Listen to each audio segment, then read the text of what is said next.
धरने पर बैठ गए हैं राहुल गांधी। अब से कुछ ही देर पहले उनका ये धरना शुरू हो गया था। वहां के डीसीपी से भी मुलाकात हो चुकी है। दरअसल राहुल गांधी की ये मांग है कि जिन लोगों ने पैलेट गन चलाई थी उनके खिलाफ कार्रवाई हो और ऐसे में वो एफआईआर दर्ज कराना चाहते हैं। हालांकि किन स्पेसिफिक नामों पर ये एफआईआर दर्ज होगी इस पर अभी स्पष्टीकरण नहीं मिला है। ये आगे हो सकता है प्रेस कॉन्फ्रेंस के जरिए राहुल गांधी खुद स्पष्ट करें, लेकिन अभी फिलहाल मामला ये है कि राहुल गांधी धरने पर दिखाई दे रहे हैं। डीसीपी सचिन शर्मा से उनकी मुलाकात हो चुकी है अब से कुछ ही देर पहले, और संसद मार्ग थाने जब वो पहुंचे थे तब की भी तस्वीरें हम आपको दिखा रहे हैं। धरने पर अब राहुल गांधी और पैलेट गन का ये मुद्दा है जिसको लेकर लगातार राहुल गांधी और उनकी पार्टी मुखर दिखाई दे रही है। एक पहले भी प्रेस कॉन्फ्रेंस हुई थी जिसमें कांग्रेस ने ये साफ तौर पर कहा था कि बीजेपी इन तमाम आरोपों से बच रही है कि जब धरने पर बैठे थे वहां पर छात्र तो पैलेट गन का इस्तेमाल नहीं हुआ था, ये बीजेपी कह रही थी। मौसमी सिंह मेरी सहयोगी जुड़ गई हैं तमाम जानकारी के साथ। मौसमी, इस वक्त क्या ताजा हालात हैं? कब तक धरने पर बैठने का प्लान है राहुल गांधी का? अब तो मुलाकात भी हो गई, डीसीपी से कुछ आश्वासन मिला है क्या? देखिए, जो हम लोग को बताया जा रहा है कि राहुल गांधी जब तक एफआईआर दर्ज नहीं होती तब तक जो है यहाँ से नहीं हिलेंगे। बताया ये भी जा रहा है कि 2 बार साहिल लोचब पहले मिल चुके हैं और बार बार वो ये मांग कर रहे थे कि मैंने जो शिकायत की है उसमें मुझे आईओ का नंबर, यानी कि इन्वेस्टिगेशन ऑफिसर का नंबर बताया जाए नेहा। लेकिन ये बार बार पुलिस इससे मना कर रही थी। इसके साथ साथ एफआईआर की कोई जानकारी नहीं दे रही थी, ये भी जानकारी नहीं दे रही थी कि आगे की क्या कार्रवाई हुई है। और इसको लेके जब 2 जगह राहुल गांधी जाते हैं और उसके बाद धरने पर बैठ जाते हैं, ये तस्वीरें अपने आप में बहुत कुछ कह रही हैं। जो राहुल गांधी यहाँ पे तमाम कांग्रेस नेता तो है ही, लेकिन इस बारी वो पीड़ित के साथ जो है यहाँ पे बैठे हुए हैं धरने पर। और एक तरीके से ये कहा जा रहा है कि जब तक एफआईआर दर्ज नहीं होती राहुल गांधी टस से मार सोने वाले नहीं है। और राहुल गांधी का कल पुणे में एक कार्यक्रम भी है। अब देखना यह है कि कितने देर तक ये धरना चलता है। पहले हमने देखा है नेहा कि किस तरीके से जब प्रधानमंत्री आवास के बाहर राहुल गांधी बैठे थे, काफी उनको मनाने और हटाने की कोशिश हुई। 8-10 पुलिसकर्मी लग गए थे फिर उनको डिटेन करने में, उठाने में, क्योंकि वो उठने को तैयार नहीं थे। और तब वो वक्त था जब प्रधानमंत्री आवास, जो कि हाई ठीक है, मैं सिक्योरिटी, लौटूंगी आपके पास। हिमांशु मेरे सहयोगी जुड़े हुए तमाम जानकारी के साथ। हिमांशु, और इसमें गंभीरता से लेने वाली बात यह है कि जो पीड़ित हैं उनके साथ राहुल गांधी पहुंचे हैं और ऐसे में जो तस्वीरें सामने आ रही हैं, 2 पीड़ित वहां पर उनके ठीक बगल में बैठे हुए दिखाई दे रहे हैं जिन पर शरीर के चोट के निशान पाए गए थे। उसकी तस्वीरें भी कांग्रेस द्वारा सर्कुलेट की गई थी और तमाम सोशल मीडिया प्लेटफॉर्म्स पर भी थी।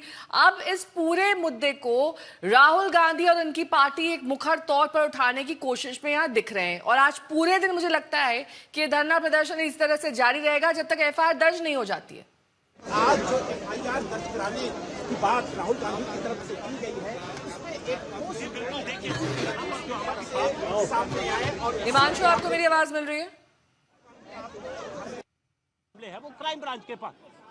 जी बिल्कुल यहाँ पर देखिए आवाज मिल रही है और जो जानकारी दी गई है यहाँ पर कि क्राइम ब्रांच के पास 20 जुलाई को जो कुछ भी हुआ था वो सारी जांच क्राइम ब्रांच कर रही है।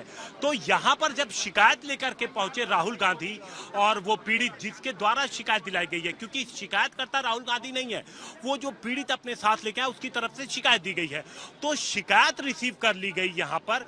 लेकिन बोला गया कि चूंकि पूरे मामले की जांच क्राइम ब्रांच के पास है, इसलिए इस जांच एफआईआर जो कुछ भी होगा वो क्राइम ब्रांच की तरफ से ही किया जाएगा। जो प्रोसीजर है, जो कानूनी प्रोसीजर है दिल्ली पुलिस के काम करने का या किसी भी पुलिस के काम करने का, उसे लागू किया जाएगा और उसके मुताबिक जब कोई भी शिकायत आती है तो उस पर जांच होती है और जांच के बाद उस पर कार्रवाई होती है और जो कंसर्न एजेंसी है जो उन मामलों की जांच कर रही है वो जांच करेगी। तो लगातार अंदर बैठने के बाद अंदर डीसीपी ऑफिस में ज्वाइंट सीपी और डीसीपी दोनों लोग मौजूद थे। बाहर निकले राहुल गांधी और आप ये देखिए तस्वीरों में कि राहुल गांधी जब बाहर आए तो बाहर आकर के वो यहाँ धरने पर बैठ गए हैं। राहुल गांधी के साथ उनके साथ जो पीड़ित है, जो एडवोकेट है, वो सभी लोग यहाँ पर आए और आकर के यहाँ धरने पर वो बैठ गए। तो अब फिर डीसीपी निकल के बाहर आते हैं। डीसीपी ने यहाँ उनसे बात की, समझाने की कोशिश की। अब चूंकि राहुल गांधी धरने पे बैठे हैं और जिस तरीके से कांग्रेस इस पूरे मुद्दे को लेकर के मुखर रही है, तो ऐसे में इस बात की पुलिस को आशंका हुई कि कहीं और सारे कांग्रेस के कार्यकर्ता न यहाँ पर पहुंच जाए, क्योंकि जैसे ही ये खबर पार्टी कार्यकर्ताओं को चले, क्योंकि वरिष्ठ नेता भी यहाँ पर हम देख रहे हैं, सुरजेवाला को हमने देखा और साथ साथ कुमारी शैलजा को हमने देखा जो राहुल गांधी के साथ थे, तो और भी कांग्रेस के कार्यकर्ता यहाँ पर जो है वो पहुंच जाएंगे। तो इसलिए पूरे इलाके की सिक्योरिटी भी बढ़ा दी गई है और साथ साथ राहुल गांधी को लगातार डीसीपी के द्वारा, ज्वाइंट सीपी के द्वारा समझाने की कोशिश यहाँ पर की जा रही है, क्योंकि कहा जा रहा है साफ तौर पर कि बिल्कुल कार्रवाई होगी। जो आपने कंप्लेन दी है, जो लीगल पूरा इस पर बनता है, उसी कानूनन जैसे किसी भी शिकायत पर कार्रवाई होती है उसी तरीके से होगी। लेकिन चूंकि जांच क्राइम ब्रांच के पास है, तो ऐसे में जो शिकायत आती है, जो कंसर्न एजेंसी होती है, उनके पास ही फॉरवर्ड होता है और ये कानूनी है। तो लेकिन राहुल गांधी तुरंत एफआईआर की मांग पर अंदर भी डटे हुए थे और बाहर आकर के वो अब देखिए यहाँ पर बैठ गए हैं, क्योंकि राहुल गांधी और पूरी पार्टी 20 जुलाई के बाद से हमने देखा कि पहले संसद में गतिरोध था और अब यहाँ पर राहुल गांधी शिकायत लेकर के पहुंचे और शिकायत पर तुरंत एफआईआर की मांग की, और जब एफआईआर दर्ज नहीं हुई तो वो पीड़ित के साथ थाने के बाहर धरने पर बैठ गए हैं।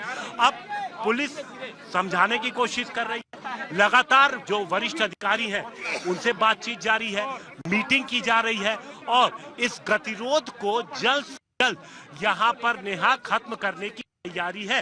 कोशिश है पुलिस की कि किसी तरीके से जो ये गतिरोध है वो गतिरोध खत्म हो। अंदर अधिकारियों की मीटिंग है, बाहर यहाँ पर धरना जारी है। कहा गया कि किसी भी परिस्थिति में जब शिकायत आती है तो शिकायत मिलने के बाद जो लीगल टीम होती है उसको रिव्यू करती है, किन धाराओं में एफआईआर दर्ज होगी, और सबसे बड़ी बात जो कंसर्न एजेंसी होती है उसके पास ये जांच भेज दी जाती है। लेकिन राहुल गांधी यहाँ पर अपनी बात पे अड़ गए और अड़ने के बाद राहुल गांधी पहले उन्होंने कहा कि तुरंत एफआईआर दर्ज करिए।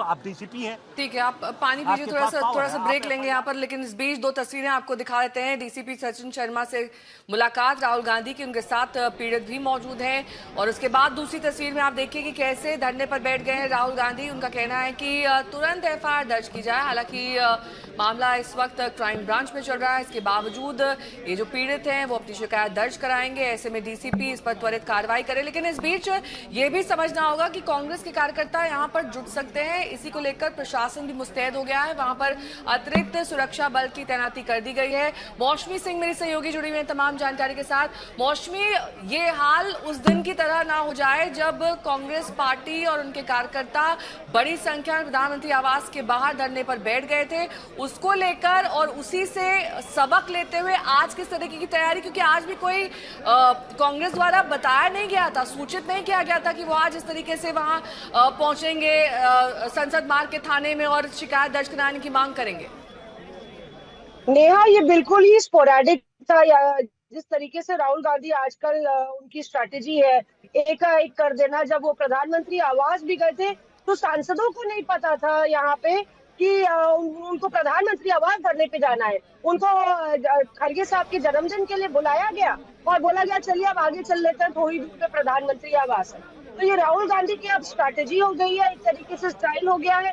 और यहाँ पे आप देखिए कि कोई मीडिया से लेके किसी के साथ भी राहुल गांधी वहां पे नहीं पहुंचे थे। वो सिर्फ साहिल लोचप और उनके जो वकील है, कोई ज्यादा नेता उनके साथ थे नहीं। राहुल गांधी अपने ऑफिस के कुछ अधिकारियों के साथ वहां पे पहुंचते हैं, पहले एक स्टेशन जाते हैं, वहां सुनवाई नहीं होती है तो फिर उसका डीसीपी से मिलने जाते हैं, डीसीपी और जेसीपी साहब से मुलाकात करते हैं और फिर उसी समय फैसला लेते हैं कि इसमें मैं नहीं पीछे हटूंगा और साहिल लोचप की एफआईआर का मामला जो है वो पूरा बताया जाए। ये आपको बता दें कि भले ही दिल्ली पुलिस कह रही है कि क्राइम ब्रांच में मामला है, लेकिन ये आरोप लगाया जा रहा है कांग्रेस की तरफ से कि जो इन्वेस्टिगेशन ऑफिसर है या जांच में जो अपडेट है वो भी नहीं दी जा रही थी। अगर क्राइम ब्रांच इन्वेस्टिगेट कर रही है तो कोई आयोग होगा, इसका मामला कहां तक पहुंचा ये कम से कम पुलिस बताए। इस पर भी पर्दा डाला जा रहा है और पुलिस के रवैये से नाराज यहाँ पे आप कह सकते हैं कि राहुल गांधी वहाँ पे सड़क पर बैठ गए हैं। पार्लियामेंट स्ट्रीट थाने के बाहर एक और अहम बात यह है नेहा कि यहाँ पे तो ये दुहाई नहीं दी जा सकती कि प्रधानमंत्री आवास है और हाई सिक्योरिटी जोन है,